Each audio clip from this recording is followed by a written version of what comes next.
slur. Obamacare by morning, over 6 people served.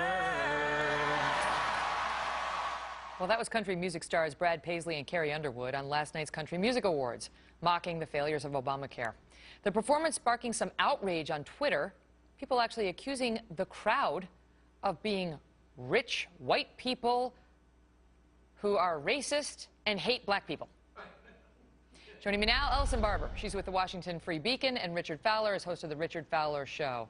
Ellison, I looked at some of the tweets, and it's there. They felt that way.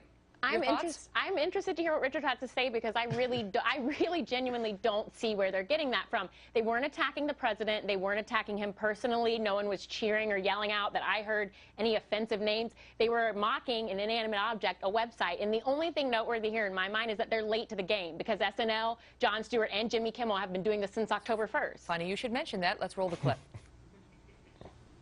Healthcare.gov is 1 month old, and like most 1-month-olds, it is still just laying there pooping its pants. This giant 100-foot wave, still easier to surf than the Obamacare website. Anybody tried to sign up for the Obamacare website thing? They've now got it to the place where you can play Angry Birds.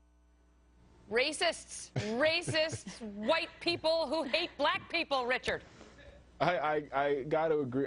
Listen, I don't think this is racist at all. I think they're making candor at the website and candor at the rollout. There's no question. I think even the president admitted that this rollout needed to be a lot better. I think it's just satire, and I think it's the same satire we saw when Molly Cyrus did her Republican Party, we do whatever we want spread in SNL a couple weeks back. It was funny. It was cute.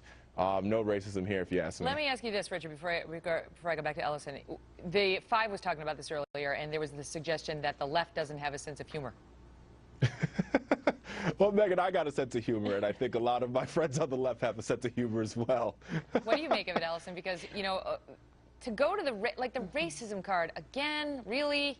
I know. I think that's, like, I mean, obviously Richard's not on board with that. I think that's a small group of people that didn't have a good defense to push back on, so they went to kind of puerile name calling to a certain degree. But I mean, at the end of the day, it's just like it was with the SNL skit with Miley Cyrus. It's just funny. It's good to poke fun at the government. I mean, you have an hour to kill. What else are you going to do in that time?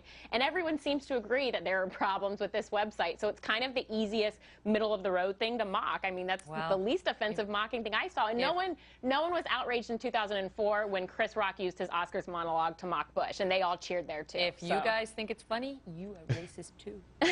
Megyn, I don't know. I wouldn't say that. I mean, I think, don't get me wrong, I think there are people out there that say crazy things. You have Ted Nugent, who makes crazy remarks, and he's on the Black Power tour. Now that, I think you can raise the eyebrow to, and, you know, throw some names around there. But this is just funny and satirical. They may have been right that they're rich. Yeah. They are rich. There's no question about that one. They're richer than me, at least. Well, thank you. Thank you.